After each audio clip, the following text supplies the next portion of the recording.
Let me tell you about a weekend getaway that turned into a nightmare no one could ever forget. It was supposed to be a time to relax, to escape the stress of everyday life, but what these friends experienced was far from the peace they had hoped for. Sometimes, what seems like a perfect escape can turn into the stuff of your worst fears.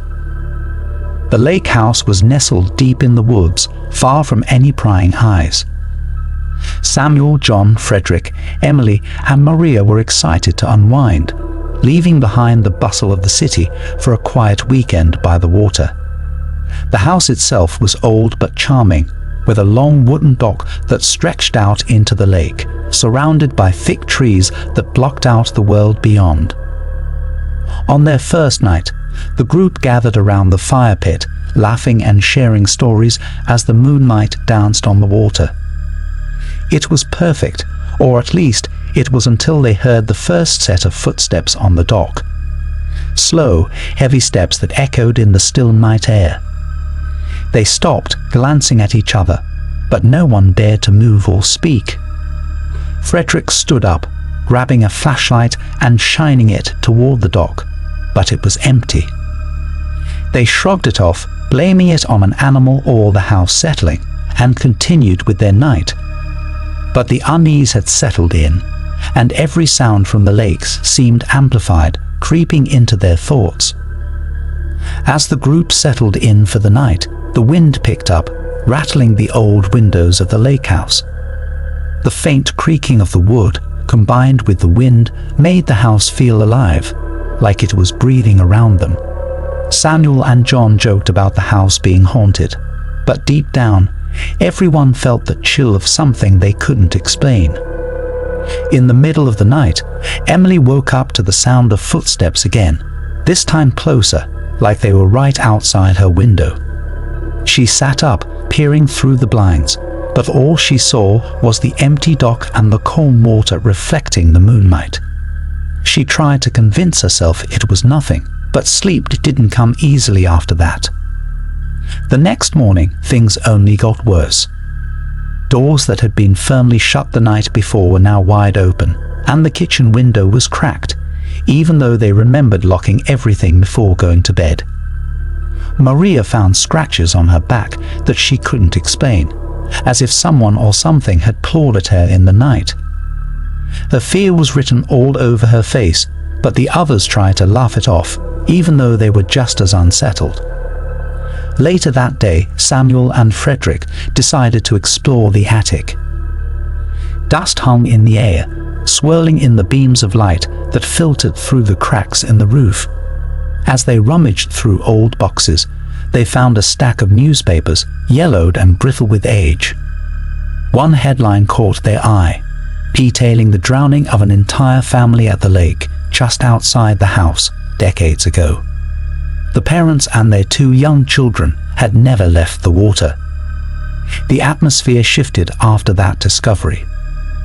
Every corner of the house seemed darker, every creak louder. That night, as they tried to enjoy one last fire by the lake, Emily saw a shadow at the water's edge. It was a figure, unmoving, staring straight at them from the darkness. She pointed it out, but when Samuel shone his flashlight, there was nothing there, just the calm, black water reflecting the moonlight. Tension grew, and the feeling of being watched never left them. John suggested they leave, but they decided to stay one more night, convinced it was all just nerves and overactive imaginations. But as the hours passed, things only escalated. Around midnight, the slamming began. Doors throughout the house were flinging shut on their own, the sound echoing through the empty rooms. It felt like the house was angry, trying to trap them inside. Samuel and Frederick tried to hold the doors open, but the force behind them was unexplainable. It was as if the house itself was alive and furious. The group huddled together in the living room, unable to sleep, as shadows danced on the walls, moving without any source of light to cast them. They whispered about the family in the lake, wondering if the spirits were still there, angry at anyone who dared to invade their space. By morning, everyone had reached their breaking point. They packed their bags in silence, their nerves frayed from the sleepless night and the relentless feeling of being watched. As they loaded the car, Emily glanced back at the lake and saw the figure again, standing just at the edge of the water, staring at the house. But when she blinked, it was gone. They sped away, not looking back, the lake house shrinking in the rearview mirror. The once beautiful retreat was now a place they would never speak of again, a memory that would haunt them in the quiet moments of their lives. Every time they closed their eyes, they could still hear the footsteps, feel the cold air that filled the house, and see the figure at the lake's edge, forever watching. The trip had ended, but the terror lingered. No one could explain what had happened, but they all felt it. The lake house had marked them. It was a getaway that turned into a lifetime of nightmares, haunted by the ghosts of the past and the dark secrets that lurked beneath the water's surface.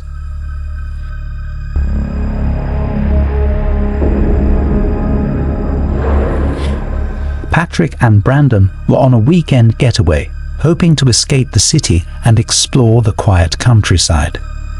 As they drove through winding roads, they came across an old abandoned farmhouse, standing alone in a field overgrown with weeds.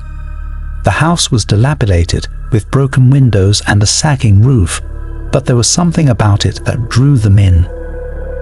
The sun was setting, casting long shadows across the field as they parked the car and walked up to the house.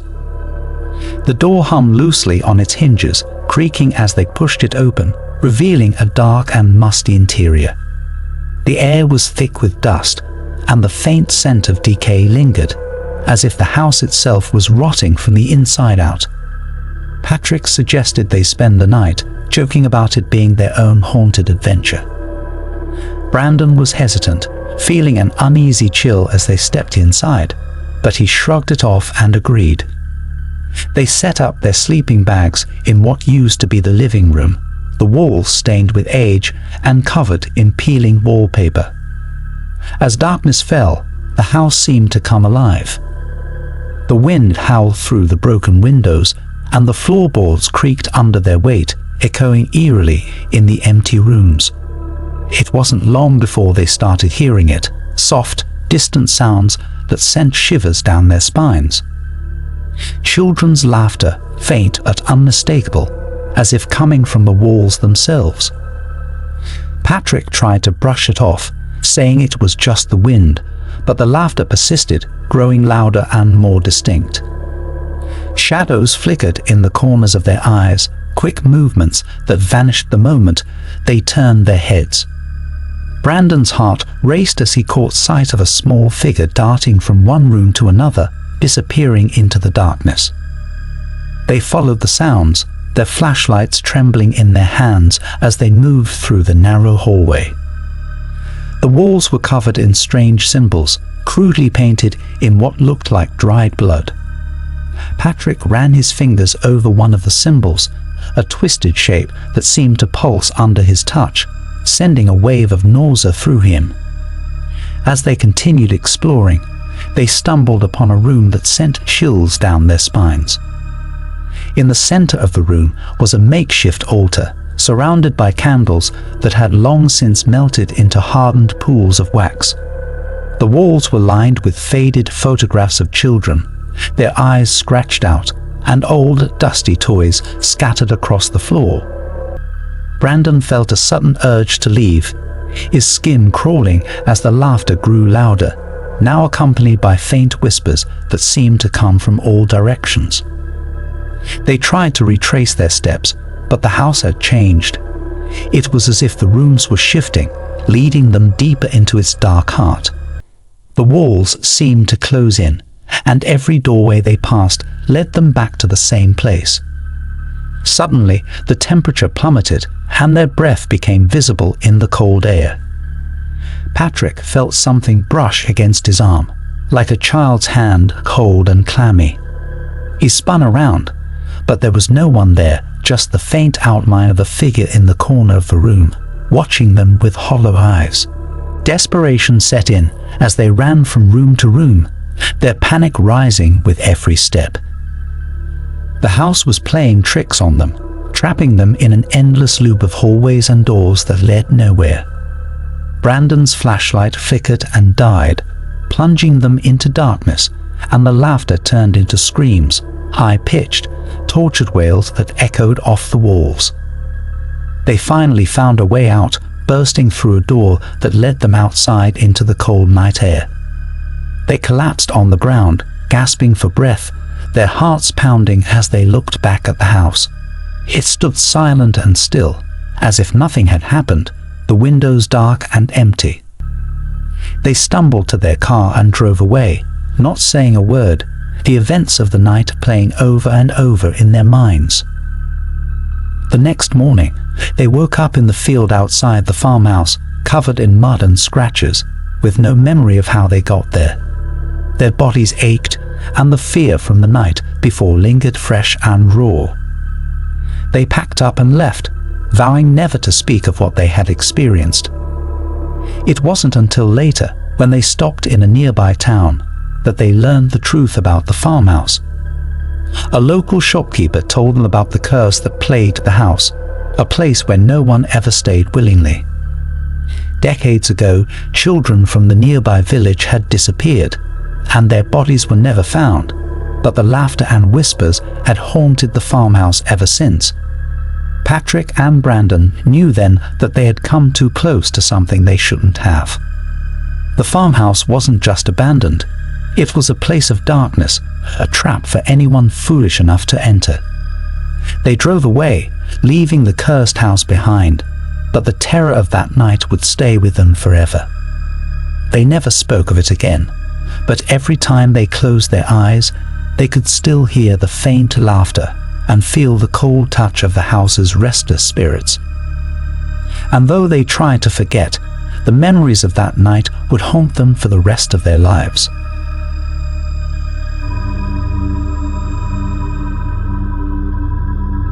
Alex, Peter, Ronald, and Dennis had been planning their beach weekend for months, hoping for a few days of relaxation by the ocean.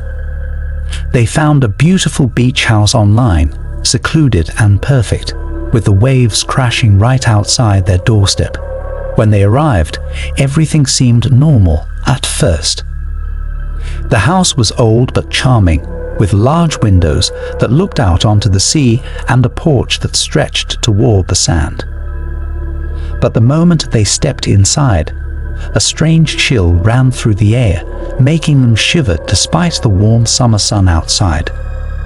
That evening, as they cooked dinner, the lights flickered on and off, plunging them into darkness before flashing back on.